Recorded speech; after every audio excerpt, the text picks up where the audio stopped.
we stop the run every week, and that's what we're going to continue to do. I don't think they've seen a run game like ours yet. I mean, does it really affect the game? He's entitled to his opinion. Can't let him wreck this game. Cannot. It's exactly like what you could imagine. Oh, I can't give you the answer, man. All I care about is winning. I mean, we've been doing everything we can. The key to victory is defeating your enemy without fighting. They don't sound like it. That was a lot of words, man. Did you actually make contact with another kicker? We might have. I know if you see the quarterback play in the league right now, I know I'm capable of doing better than that. I got a prediction. I ain't telling nobody. I got a feeling when it's going to go down. But it's going to go down this year. It's going to happen. All right. Yeah, he can get a shot. Me and Miles had a moment on the field, too. We talking like, hey, we got to go get this. Sport knocked it out. Haven't found it yet.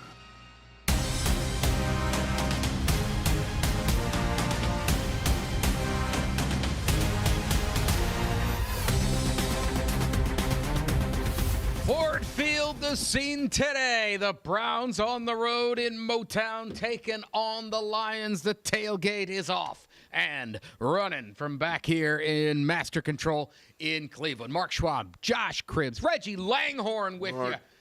Guys, a lot of people wondered if they'd be going into this game 0-3. They're not, because they picked up the big win last week, 1-2. So let's start here. Was that a fluke? Well, for many years, we were the guys on the other end of all these kinds of endings of games. But if you play hard enough, you play long enough, you'll have an opportunity to win some of these games. Our defense has been absolutely outstanding. And what they did last week to hold it to 10 points, that offensive Green Bay, is a good thing to see down the road. Now, I'm just hoping that we can get some points. I don't want to wait till 4 minutes today playing against Detroit because I don't think they're going to be held to 10 points. We got to play more consistent on offense. But what happened last week, beautiful for the city, beautiful for the team. And the mindset of Cleveland and Detroit playing now, the little words that's going back and forth. When is the last time you've seen that kind of atmosphere early in the season and Cleveland and Detroit? Mm-hmm. You don't normally see that. And not just that, the respect level. Yeah. Usually teams, will look at Cleveland when it comes to a game like this and won't even talk trash back. Who are you talking about, Cleveland? But for them to entertain and understand the type of threat we are, to understand the type of talent we have, they know that, oh, man, they are a team that they're going out there playing loose with nothing to lose. This early, with nothing to lose. We're not a herald to be the champion. We're not playoff picks in anybody's mind, so they can go out there with a looseness about themselves. I don't think the game last week was a fluke. Like Reggie said, are usually the recipients of games like that. Right. Where we look at the game, Swab, and we're like, how did that happen? How did we throw an interception when we were controlling the game like Love did? That usually happens to the Cleveland Browns. So it's not a fluke that we positioned ourselves with enough defense to be able to have a chance to win the game in the end. And in the game of the NFL, it's any given Sunday, a team can win or lose, no matter who you are. Absolutely. I was on a team with Eric Mangini as the head coach where we went out there in preseason and got smashed, absolutely crushed against the New York Giants. And then we came out there during the season on a Monday Night Football in front of the world, and we beat them. And we beat teams that we weren't supposed to. Yes, our record didn't show like we were playoff contention. But you won the big game. But we won those big games. Yeah. And we were like 6-10 on the year. Mm-hmm. But we won out the last 4 games of the year, which was incredible to finish strong. However, this team, they hang around enough. They hang around long enough. And in football, that's all you need, hang around. But we got to do something with our offense. We got to be able to contribute. 3 points they allowed the Green Bay Packers, but we had none in the whole half. So we got to find a way, if we expect to win or if we can celebrate ourselves at all, we got to find a way to have some type of offensive tackle. Let me ask you guys something. We had the clip there of the Lions offensive coordinator, so they haven't faced a running game like ours. That was bold, by the way. I'd be surprised to hear that from a player. To hear that from a coach, my jaw hit the floor. Why would you do that? Because they are confident and they take on the identity of their head coach. We know we can run the football. We are going to run the football, and we dare you to stop us. Absolutely nothing wrong with it. Now they just got to do it. And they have a two-headed monster. Yep. David Montgomery, Jamar Gibbs. I mean, they have handled an AFC playoff Super Bowl contention opponent in Baltimore Ravens. They themselves are a playoff contention team, but they handled one of our best, right, in our division easily, right, with that two-headed monster controlling the game. We have to overcome that. And what people don't understand, it's not their offense against our offense. Right. That's not how the game. It's their offense against our defense, our best shot. So it's interesting how people look at this game. Our best against their best. Our best against their best. It'll be the defense keeping the Browns in this. Here's something else to talk about. Can Quinshon Judkins jumpstart the Browns offense? It has to happen. And speaking of running backs, man, if they could build a statue for Judkins one day, that would be great, because you build them for guys like Barry Sanders. He was so darn good. I'm glad he's not out there. They got a two-headed monster. That dude was better than both of these guys. Tailgate off and running here on 19.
Now, Bench Strength, sponsored by Wayside Furniture. All right, how about this? Harold Fannin, he leads the Browns in receiving yards with 136. He's off to a great start. He's like 57th in the league in receiving. He's leading the Browns. Some teams have two guys that have more catches than that. Yeah. But I mean, that's all you could ask for out of this kid. I don't know nobody saw this fast of a start coming for him. He's been great. Well, being in BG, you don't get a lot of attention nationwide. But I mean, when he came out and got drafted, they spoke how well his ball skills were, and he's done a nice job since he's been here. The thing is, they don't throw you the ball if you're not open. So obviously, he's getting open and doing what he can do and making opportunities after the catch. I'd like to see more of him and also in JUCO. I think the tight ends are very sound and solid. They're doing a nice job up front blocking, and I think down the road he'll even get more opportunities. Like Reggie said, when these two tight ends catch the ball, it's always exciting. It's always yards after catch, and they've been able to supplement a lot in the passing game. Their yak yards have been making up for the fact that we don't we struggle to throw the ball down the field. I mean, if you look at our games, our defense is playing so well, it just begs the question when we're holding these teams to, 3 points a half and 10 points a half. But then when we look on the other side again, we see the production, the scores for us we're getting all these yards, but it's no touchdowns in the scoring column, and that's how you win games. And these guys can be a big factor if we continue to keep them in the program. The problem for me plan. is I don't know what the identity, and people use that loosely, like, well, exactly what are you guys trying to do? I mean, we see that there's a 3-yard route on a 5-yard third down. I mean, there's just not enough consistency to understand what's going on. We have not stretched defense at all. They say there's on wide receivers running open. Joe seems a little nervous or slow or just uncomfortable back there. You're not going to have your 2 tackles today. I mean, so we have always, tried to find something that makes sense on offense. It is what you do. We're either going to run it for play action, but I don't think we do anything right now well enough to say that we understand and know what we're going to try and do today. It's a hodgepodge of football. We don't even know if we can keep a 5, 6, 7, 8 play drive and score points. Haven't done it. No. Well, it feels like if they're going to get something going, it will be with Quinshon Judkins. Yes, sir. You guys were talking about him during the break, and I know we are excited by what we saw last week, and you guys really like what you've seen out of this guy so far. I just want Coach Stefanski to be able to make it a consistent theme to run the football in unexpected downs, create plays, create yardage down the field like you do with the tight ends. Do what's necessary. Open up the offense a little bit. Be able to change and evolve mid-game. That's one thing that we wanted to see from last year to this year. Yeah. Adjustments. Like, we want to see those adjustments implemented quicker than just going into halftime. If the first few drives something is not working, we need to see that, oh man, they're coming out with a trickery, hickory, doing something different, or screenplay. Okay, misdirection. I just want to see something different when the normacy of Coach Stefanski's offense is not having success. I'll tell you another thing that's unnormal. We've always been able to take the first drive down on offense and get the ball down and maybe even attempt a field goal or a touchdown, but we haven't even seen that first 10 to 12 plays where they've had any success moving the ball down the field. It's just not there. The rhythm is not there. Something's off. When you're not getting it done when it's scripted, of course you're going to struggle. You got a problem. When you are unscripted, you got problems, man. The Browns are hoping they don't have problems today. Had a lot of that lately. Stick around. Tailgate continues after this. That's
you know, DeJuan's the biggest guy on the field, so like when someone cuts him down, you kind of see it, and that's always been a point of emphasis the last few years. So it's frustrating. You know, I know DeJuan's gonna get his knee taken care of, and we're thinking about it, man. It stinks. You know, the guy put in a lot of work this offseason. He's really trying to develop and play, and those injuries are tough. The Injury Report, sponsored by the man that makes them pay, Tim Misney. All right, problems at the tackle position. Jack Conklin's questionable. He's got a shot to go, but we do know DeJuan Jones definitely out with the knee injury, done for 2025. We're at week 4, and we're already scrapping by at the tackle position. That one really hurts. Well, it's the same song we've played for the last 3, 4, 5 years. We've not been able to keep the same 5 or 6 guys in the lineup on the offensive line. And when you talk about cohesiveness that's necessary to have a solid and a promising run and pass protection, it's hard to do it week in and week out. And, you know, and it's all been hard for us as an offense ever since we got rid of the coach. I can't even think of his name right now. That's Callahan? Callahan, yeah. You know, Callahan was an excellent guy of putting people in places and then fixing it on the fly. But we don't seem to have that anymore. I want to shout out Andrew Berry, right? If at the end of this game, and last week we had a game to whereas it wasn't really on the offensive line. I rewatched the game, right? And if you keep seeing these injuries on the offensive line and then they have success either running or throwing the ball, and we're not talking about the offensive line in the post game, right? Then you look at, you know, the general manager and the acquisition of players to say, you know what, whoever they put in there, it wasn't an issue. Whenever you talk about the offensive line, it's usually a bad thing if it's not injury, especially in a game because they don't carry the ball. All they do is block. So if we have success passing or running, I would look at this game and say, you know, to shout out to the upper management. They got some guys in there that filled in for the injuries, and that's what it is. Next man up, somebody has to come in here and make a name for themselves. But at the same time, if it's not the offensive line and you're scoring 12, 13 points a game, it's got to be somewhere. I mean, you tell me exactly what you see. You go to the next person. Yeah, you might look at that's when your next player man up. Yeah, you go to the next person, and I'm like, Coach, man, what they getting blocked? You have a supposedly guru of offense, and I like Coach Stefanski, and I want him to stay. I don't want to go through all that stuff and getting a whole new group in here. I want them to be successful. But you're the guy that's the head coach, the offensive guru. You should be able to find a way to get points because you not only pick the players, but you pick the plays. Yeah.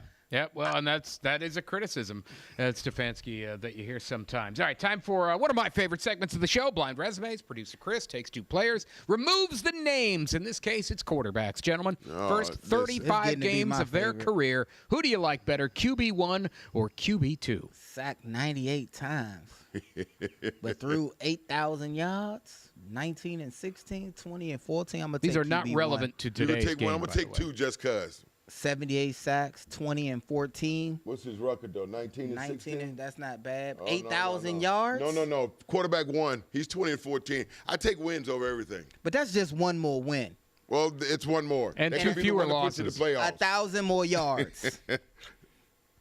I'm probably going QB2. C.J. Stroud or Josh Allen? Wow. Stroud had the great start for Houston last year. Came back to earth a bit, and it's been a struggle this year. A lot of people feel it is offensive line related. Others think, is it offense related, or is Stroud just not amazing? No, if you had him take your team to the playoffs in one season, you know, that was a good year for him. Not just that, it's always other factors in that. It's always running back. They didn't have really a running attack last season. That was premium.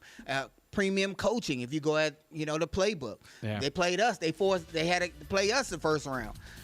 Their division was really sucks. Yeah. If you look at it. Is that Jacksonville and that whole group down there? Yeah. They got to get CJ an offensive line. That would help. I go Josh Allen on that. All right, we are not done. We got a Hyundai Pigskin poll question to discuss. It involves the NFC North. The Browns currently undefeated against that division. Will that hold up? We'll talk about it next.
2.5 sacks, 2 quarterback hits, and 2 TFLs. Mr. Muhammad!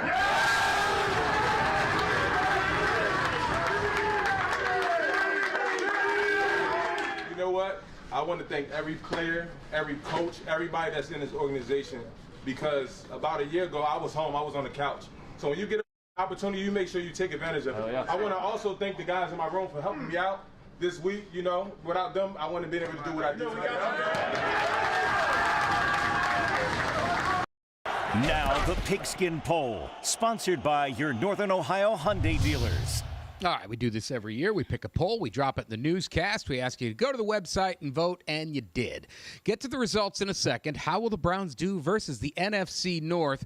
As I reminded you before the break, gentlemen, they are undefeated in this department at a robust 1-0. And undefeated. How do you how do you feel they do against this with the game still to play against the Lions, Bears, and Vikings? You know, when you say undefeated, it's tough for me to grasp what that actually means, which is nothing. It means absolutely nothing. That's basically asking the question of how we think that they're going to fare in today's game. And again, it comes down to what the offense can do to play complementary football with a very good defense.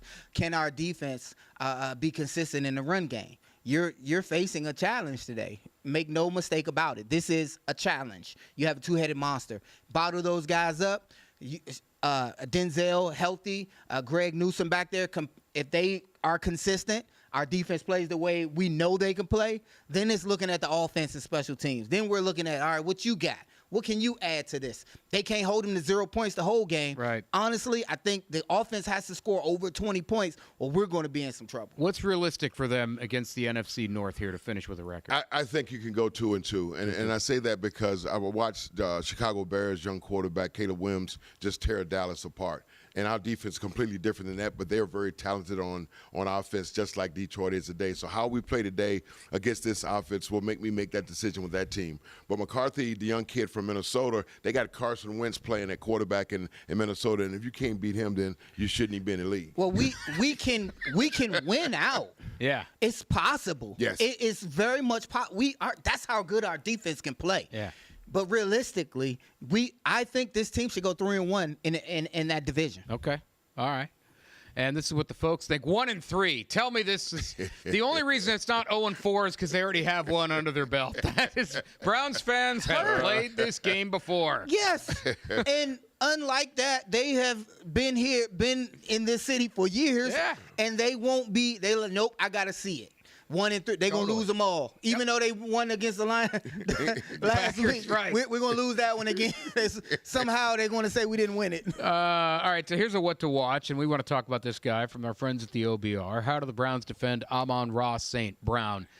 He's not the biggest guy. He's not the fastest guy, but he is really good. He is elusive and a very good wide receiver. And I personally will put Denzel on him because I think Denzel is playing top-tier football. I know he's got a banged-up shoulder or something, might not be at 100%, but he's playing great football. I think that the talent that's in that John Dorsey, who used to be here, is in Detroit, has helped put all this young talent together. They're scary on the offensive side of the ball. But again, our defensive line creates pressure on Jared Goff and gets him to move his feet. I think it gives us the best shot. And I got to lock Denzel on this kid. I mean, this kid can play. And the kid speaks German. He's from Germany. He's a German. Hey, did not know that. About him. Amon-Ra. I'm not scared of Amon-Ra. I'm not scared of any. We have a Jamar Chase. I'm not fearing any man. We have a Jamar Chase. We have a Zay Flowers, T. Higgins. We have some of the best receivers in the league in our division. And when they play us, those receivers don't fare well. They get catches here and there, but, I'm never scared about a team's wide receivers when we have a Denzel Ward, when we have, capable guys, Greg Newsome, that can bottle these guys up.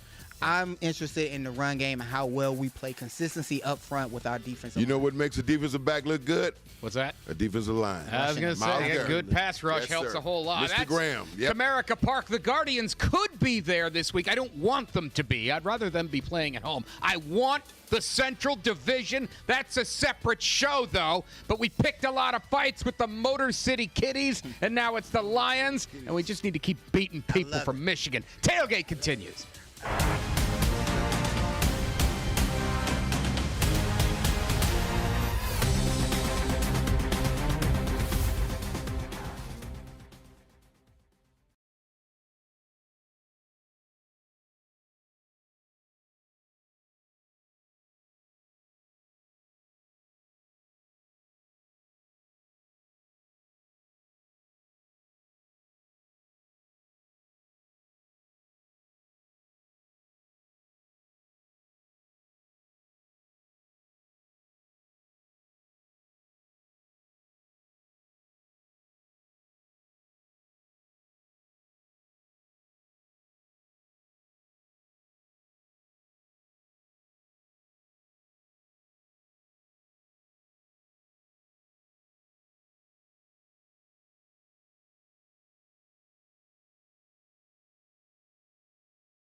still pissed off, mad at myself. I'm my worst critic, so I don't try to harp on it too much. It's tough right now, just the consecutive weeks, back to back to back, which is crazy.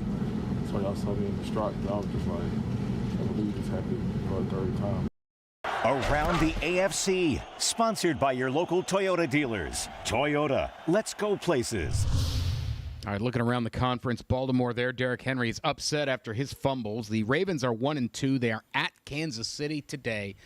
What is wrong with the Baltimore Ravens right now?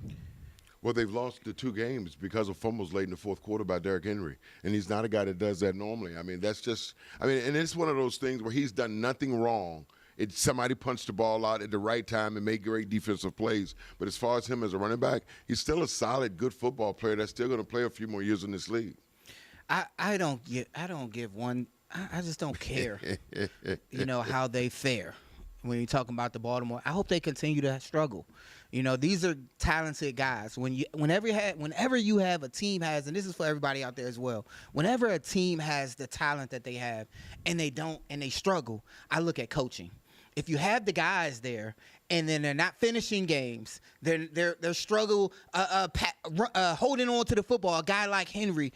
Is his coach, are they practicing those drills with the superstar? Sometimes when you go to a team and the guy's a superstar, the coaching kind of relaxes a little bit. Not saying that happens, but he should be coaching himself and being coached as if he's a rookie. Not doing as much on Wednesday, not doing as much on Thursday. Exactly. I get the point. It takes the elite. To stay elite and to stay above average, you have to practice and continually train and be coached like it. So I look at coaching when a team like that doesn't play well. So I'll look at their coaching. I'll say that they need to do a better job with that group they have. They've given up 40, 41, and 30 points too. That's they're traditionally a pretty good defense. They've not been very good so far this year. All right. Gentlemen, so here's a look at the 3-0 teams. Now, a lot of times when somebody calls you, your phone will tell you it's a fraud alert. If one of these teams called you, which would your phone say is a fraud alert? Which of these teams are it's fool's gold? If maybe you got more than one. If I were to go back in history and the statistics tell me it would be the Daniel Jones Indianapolis Colts team. Yeah. But they're playing solid football, and he's playing lights out. What is that? Hey, listen, I'm going to tell you, the New York Giants organization has got to be a joke because then they just get rid of Barkley, and then they get rid of this kid, and they're all lighting up the league. Who runs that place? I keep telling people about Daniel Jones. It wasn't Daniel Jones. He just needed a change of scenery. And look at the way he's playing. He was an option to come to Cleveland. That people just like, Daniel Jones, and look at him now. Mm-hmm. And that begs the question, look at Baker. I still follow Baker Mayfield. We all do. You can't look at none of those teams and say, the pretenders. They're coached well. They're playing good football. And those aren't fluke wins. They are competing. Those are high-scoring, competing games right there. And they're playing some good football. So I don't see pretenders. The Chargers, maybe. I just don't see pretenders up there. Who's the best of this bunch? The best of this bunch. Of this 0-3 team right here. I mean, you look at you guys probably not surprised to see the Giants. I expect to see. I don't think there's a best in there. I don't know. I think you got the number Texans. 10, number 10A, number 10B, number 10C. I'll say the Texans. Yeah. I'll say the Texans. All right. I'm surprised that they're 0-3. I expected them to play better, especially C.J. Stroud at the year he had against us, beating us in the playoffs. You tend to elevate, and he's a young quarterback still in this league. I would see his stock should rise other than fall. So I'm surprised that team is struggling early on. All right. We are not done yet. When we come back, there's a big one tonight. Between Green Bay and Dallas, they made a small trade. That's not a big game. That's not a big game. Nobody wants to see the Cowboys. Stick around. Tailgate continues.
Micah is special, and we all know he is, and he can be disruptive. But we have huge amounts of experience with the anecdotes that we've seen used on us for the last 4 years. Right. And while he does make great plays, there is also a way to approach playing against Micah, as we know, because we didn't exactly win the Super Bowl during those years.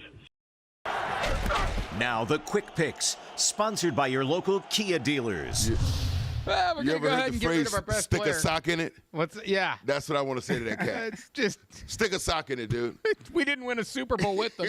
Let's just get rid of all of our best players. Yeah.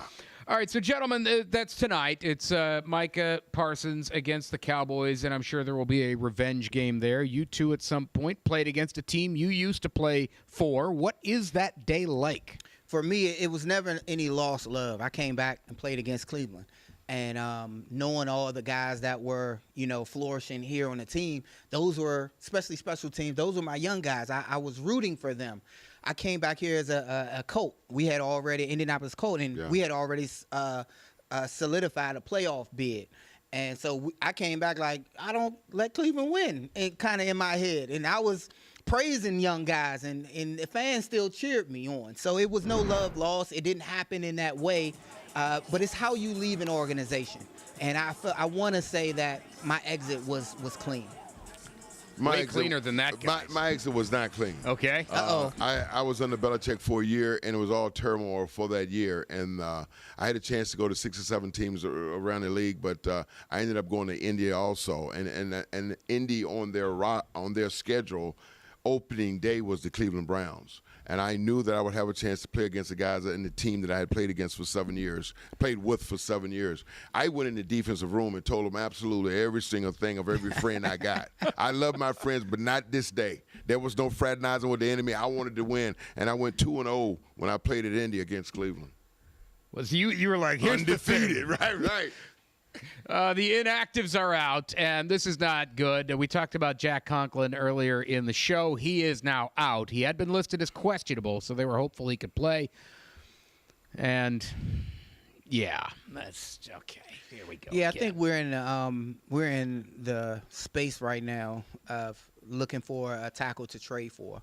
We heard reports early in the week, and I wouldn't be surprised if moves were made, transactions were made to bring to add more depth to our O-line. This is a song that's been played for the last few years around here. No tackles. We keep running out of them. They keep getting hurt. They keep going down. It would behoove me that someone would take the opportunity to get more linemen. Draft some linemen. Yeah. It seems like it would make sense, wouldn't it, Josh? It would only make sense and beg the question, why not, if we are suffering from getting a lot of sacks and losing a lot of yards in the run game. We won 3 games last year.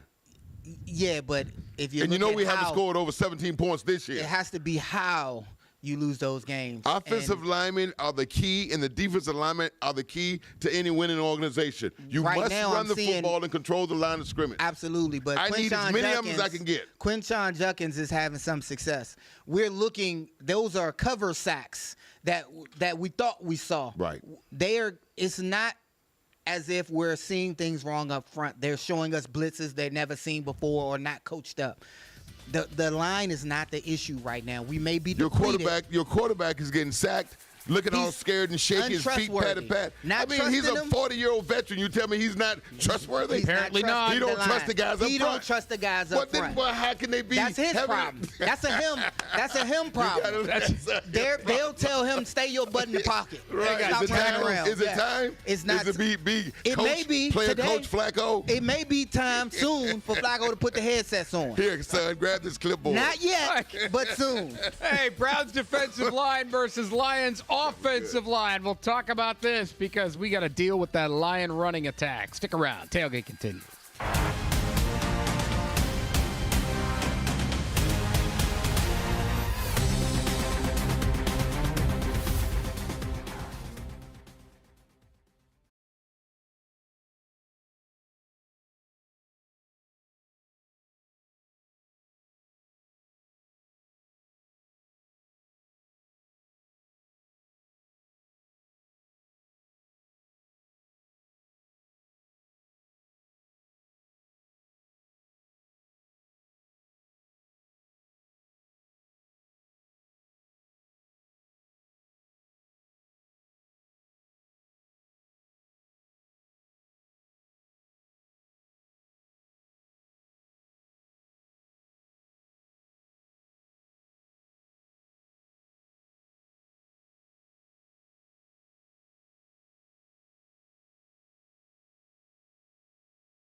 At what point did you understand and recognize that Jahmyr Gibbs and Demo Montgomery, that tandem could just be special? Like, was it a shit? Yeah, I mean, the day they got here, both of them, I saw Demo from across the field for years in Chicago, and I was shocked when they let him walk.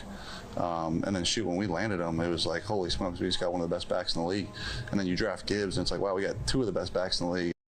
Now, who needs to deliver? Sponsored by Jets Pizza. Jets, better because it has to be. All right, who needs to deliver today? It would be the defense against those two running backs. I've heard a few times. I heard it from the Green Bay folks last week. Boy, we didn't play well. A lot of teams say they don't play well when they play the Browns because the Browns defense makes you not play well. Yeah, and that's the thing. Like, I do hope that they spent a lot of time trying to figure our defense out, to game plan, things like that. Usually when you try to outsmart yourself, it shows on the field, other than them doing what they're good at, just running down the field, man, oh, man, you know it's going right, but you got to stop it. You know it's going here, but you got to stop it. And I hope they overplan for this game, because who I feel needs to play well is Flacco. Yeah, our defense, like we talked about, our defense is going to be matched up against a good offense, and that will be the show. But the tale of how we can actually come away with a victory or stay in this game is, can we produce any points?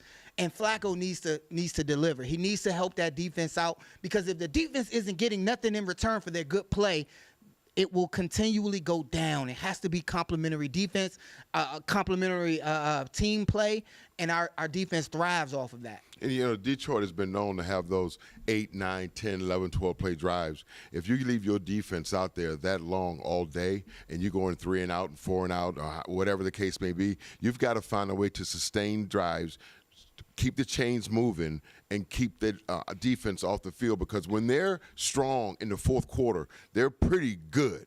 But if you've got them behind and you turn the ball over and you don't make first downs and you got penalties on offense, that's a problem. So Joe's got to play mistake-free football. We've got to run the ball with Judson Good, and we got to get some of our receivers and tight ends in the game, making yards after catch. We just haven't seen the excitement of what an offense is supposed to look like. They really just kind of lollygag out the huddle, lollygag. It almost takes the image of Joe, a 40-year-old man. Yeah. We don't have an offense that looks like a 24-year-old rookie who's spunky and ready to go. It just looks like a bunch of old grown folks just kind of hanging out knitting on the porch. All right, so speaking of that, I love the word lollygag. We need to get. That's my grandmama. That's a great term. It's a great term. So when do we see Dillon Gabriel? When do you guys think there? Sooner than later. And I don't want to see him unless we can all agree as a fan base that got to make the change to stay competitive. Not to just see what we got in Dillon Gabriel. Meaning, I don't want to just see him because we're out of playoff contention, which means we put him in too late. I want to put him in when, God daggone it, Joe Flacco is just not the Joe Flacco that we thought we had. We have to make the change now to stay competitive and help our defense out. And, oh, my gosh, look, he can complete passes. So I'm saying as soon as the waters get murky, make a change.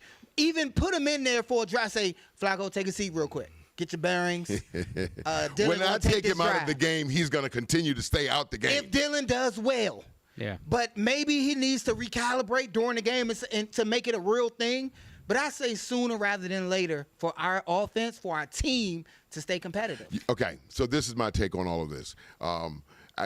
Not many people thought that we were going to have a great year this year. I want to talk about the draft of a quarterback next year. I don't concern myself with next year. If I'm a guy like Miles King and Denzel Ward and Batonio, who have been here a long time, every year is valuable to me to have winning football done. So I'm willing to take a run with Joe for the next three weeks. If he doesn't play well today, I am really considering pulling him out. If he doesn't play well next week, I'm really considering taking him out. No. Because one thing for sure, as a matter of fact, I am going to see if Dillon Gabriel can play. I'm going to give him 4 weeks. And I may give the 5th-round pick, Sanders, 4 weeks. I need to know that those two can play or not play before I get into a draft of next year, because I have 2 first-round draft picks. I don't want to go get another quarterback, and now I got a rookie and 2 second-year guys. I need to know that I may be able to go get me a couple of linemen, another receiver. I want to fill up my team, but I need to know this year if those 2 kids can play. Now, I don't want to throw the season away and all of a sudden say, but you're going to. Not yet. If you give them 3 games. We have 3 games is too much. 3 games left before the break. If Joe Flacco gives you 13, 14 points a week, get him out of there.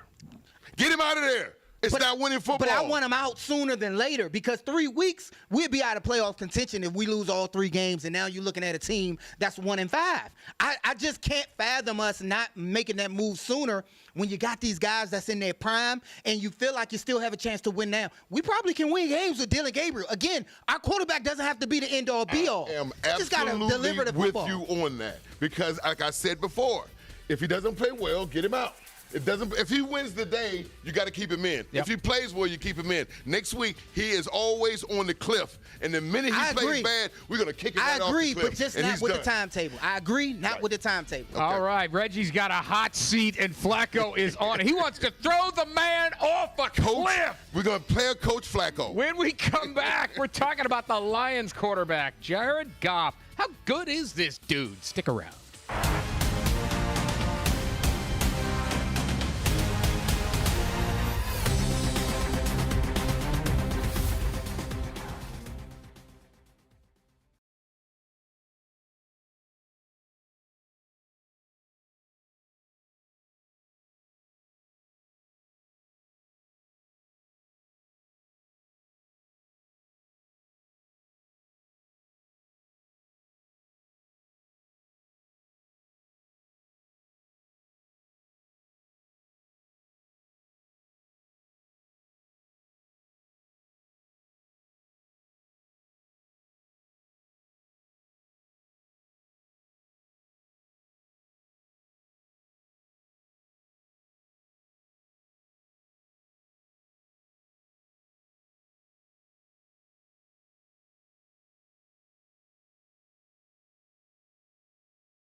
I think he's tougher than a lot of us give him credit for. Yeah, he's not running, running for first down and stuff, but he still takes hits. Like since I've been here, I feel like I don't think I've ever seen him like complain about an injury. Even though I know he's had little things here and there, but he never talks about it. He hasn't missed. I think he's only missed like 1 practice since I've been here. So he's tough. He's everything you want in a quarterback. Follow the money. Sponsored by Cardinal Credit Union. All right, so check this out. This is career earnings for quarterbacks. Obviously, these are going to be all players of this day because of the money they make. Jared Goff, 6th all-time in the history of the league, career earnings. That's going to surprise some people. For somebody, though, that a lot of people thought at one point was a bust earlier in his career with the Rams and then thought was a throw-in in the Stafford trade, he's been pretty good. Not great, but pretty good. Yeah, and I think when you put weapons around a guy like Jared Goff, it's I don't want to say easy, but it's the road is laid out for him to be a successful quarterback. He's not a bust. You saw when him and Matthew Stafford kind of switched places. You saw a up in play. Again, sometimes quarterbacks need a change of scenery. They need a change of offensive coordinator, and they need weapons around him. And right now he has all of it.